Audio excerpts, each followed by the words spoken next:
Ah, salut, c'est Chris Le Mans. Bah écoutez, voilà, première de cette mini-série de vidéos sur ma Yamaha Dragstar que je traîne depuis septembre 2021. Voilà, là on est en septembre 2021. Je venais d'acheter cette moto que je pensais juste devoir restaurer esthétiquement et puis un petit peu de mécanique. Il s'est avéré que c'était une véritable galère. Donc dans la toute première vidéo que j'avais publiée, où j'essayais de la démarrer et puis finalement il y avait des bruits qui étaient un peu chelous, j'ai décidé de la démonter entièrement. Donc voilà, le moteur, on y vient. Donc sorti du cadre, posé sur l'établi. Et je vais partir du principe où je vais le démonter entièrement. Donc j'ai déjà fait des opérations de bricolage, on va dire, sur des moteurs de moto, de mobilette, mais là un démontage complet comme celui-ci, non, j'avais jamais fait. Mais bon, c'est pas quelque chose de très compliqué, même s'il y a une boîte de vitesse, il y a 2 cylindres, etc. Je me suis lancé avec le manuel d'atelier, bien évidemment, que j'avais téléchargé sur internet, pour pouvoir m'aider, un petit peu de forum également, mais sur les forums j'avais pas grand chose, et sur on va dire sur YouTube j'avais on va dire rien ou quasiment rien, à part peut-être un youtubeur qui m'a aidé un petit peu en regardant ses vidéos, et je vous expliquerai pourquoi après.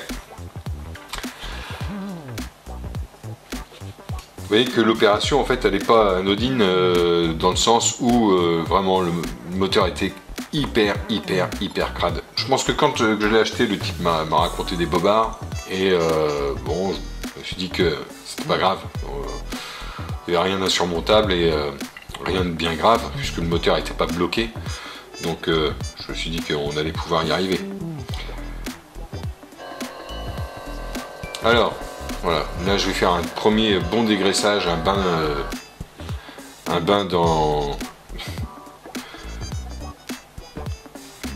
l'essence, chiffon, pinceau, pour déjà commencer à bien le décrasser, parce qu'il était vraiment ourdi de crasse.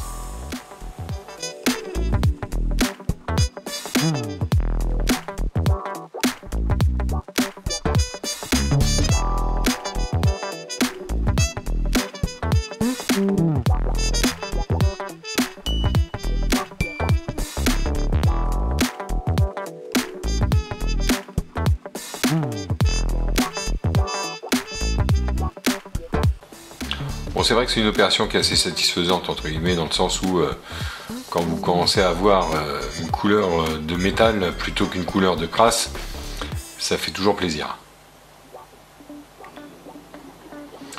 Donc une fois dégraissé, je vais pouvoir travailler déjà plus proprement sur mon établi. Donc je vais démonter le carter d'embrayage.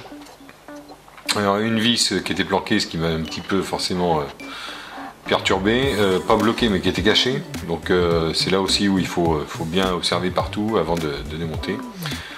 Donc là on a accès à l'embrayage, il n'y a rien de particulier de ce côté là, pas forcément là où j'avais des inquiétudes, on va dire.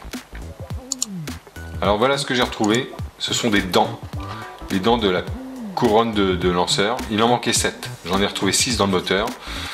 Du coup, comme il m'en manquait une, je me suis dit que ça serait quand même pas une mauvaise chose d'aller voir plus loin. Peut-être qu'elle est passée quelque part, déjà pas dans les cylindres, c'est une bonne chose.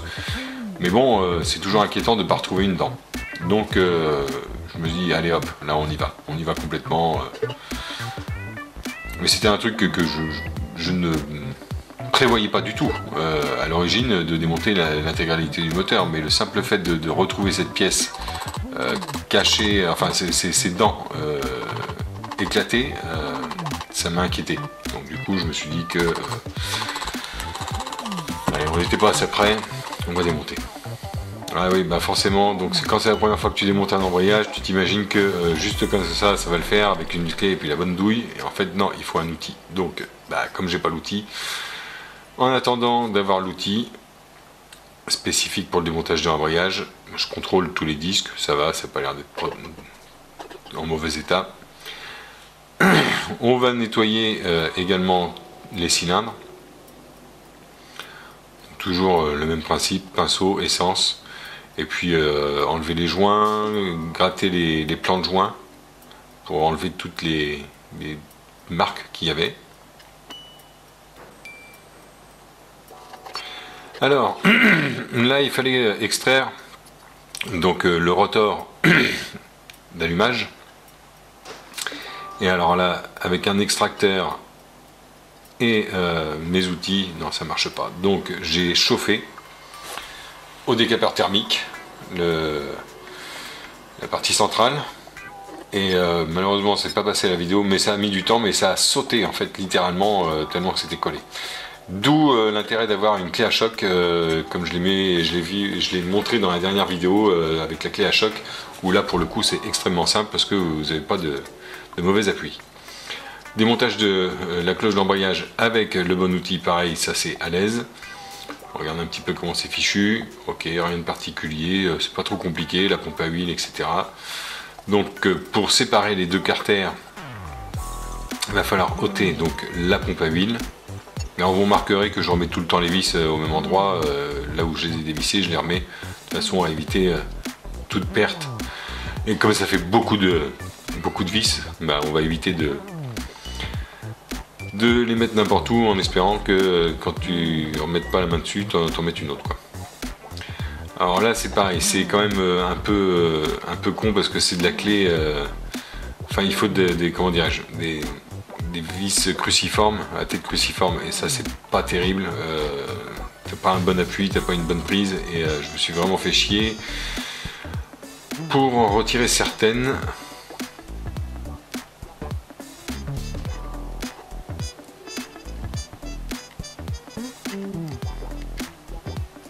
Alors, on voit bien, je prends des clés, des tournevis, puis ça va pas quoi. Enfin il y en a qui viennent et il y en a d'autres qui viennent pas. Donc du coup, bah pour y arriver, il faut sortir la Dremel pour faire une empreinte plate sur la tête de vis, sans pour autant aller mettre un coup de disque dans le carter. Donc j'ai pris pas mal de précautions et voilà, j'ai pas eu de dégâts, mais j'ai dû remplacer quelques vis quand même qui étaient sacrément merdiques.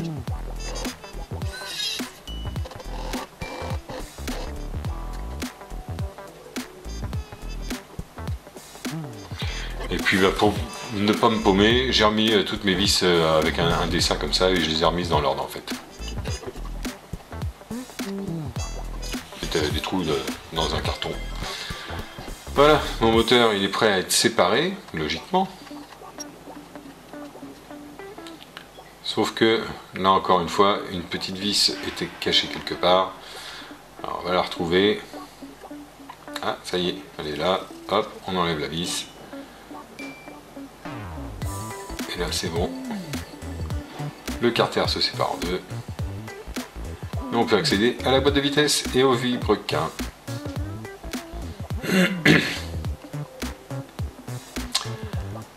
Donc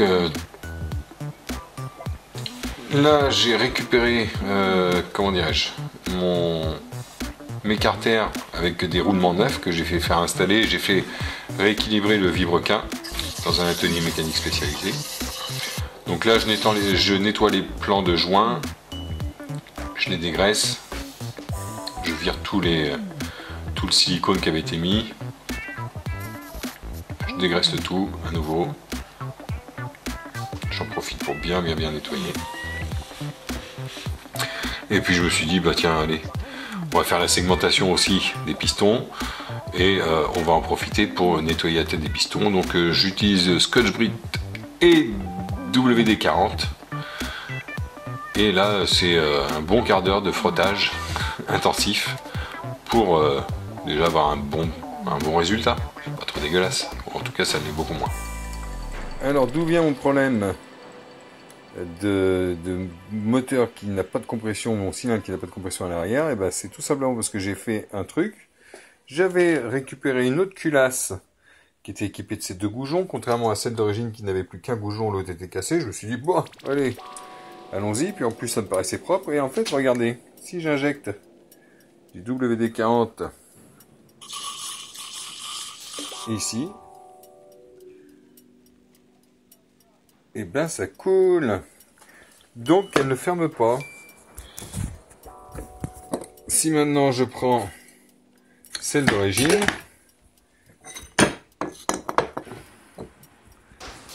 et que je lui jette le même sort,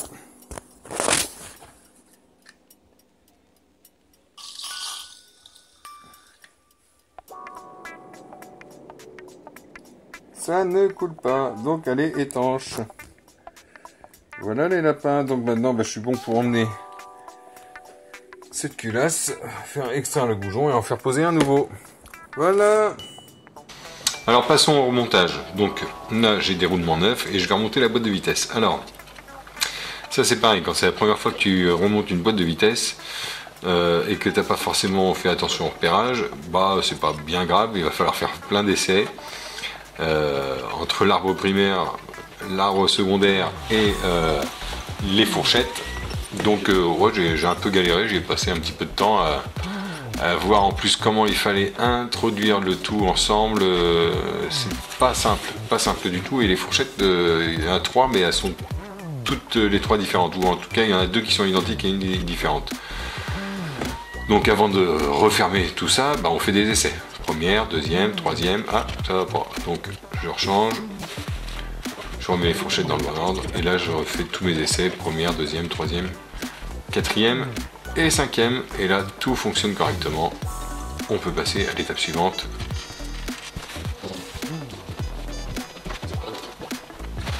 Remettre le vélo, bien graisser les roulements.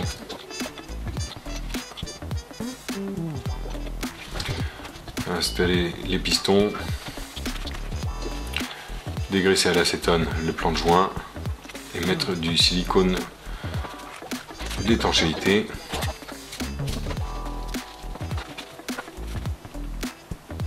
Une fine couche, ça sert à rien de mettre épais puisque c'est pas le but.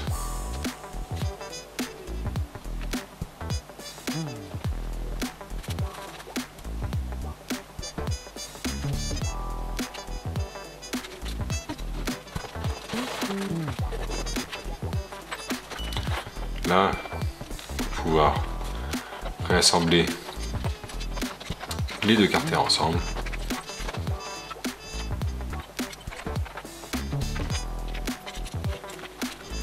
Et voilà, j'accélère un petit peu. Alors, spécialité au niveau de l'embrayage, quand même, vous voyez, il y a des petits repères. Donc, vous avez un disque, voilà, les disques, il faut qu'ils se situent comme ça. C'est vraiment un truc particulier, mais faut pas l'oublier ça.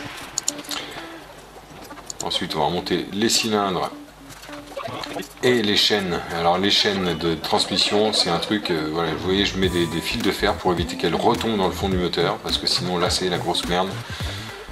Si tu loupes cette opération-là, et d'ailleurs, je me suis mal démerdé avec les tendeurs. En fait, les tendeurs de chaîne, ils sont à mettre à un moment particulier, on va dire, du réglage du calage de distribution. Voilà. Je m'étais fait chier un petit peu, mais bon, après ça a été. Je ne veux pas dire que j'ai eu des sueurs froides en faisant cette opération là, mais c'est vrai que on travaille quand même sur une moto qui a 20 ans. Toutes les pièces sont plus toutes disponibles, donc faut être vigilant.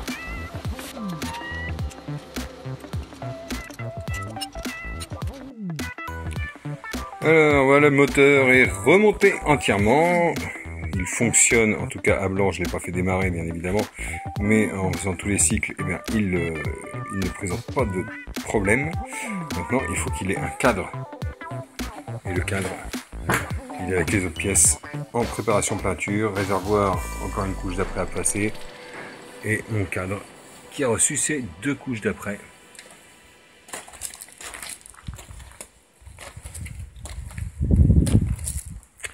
Voilà, 2 couches d'après, c'est très joli. J'ai aussi d'autres petits accessoires comme ça. Et le bras oscillant. Voilà, affaire à suivre.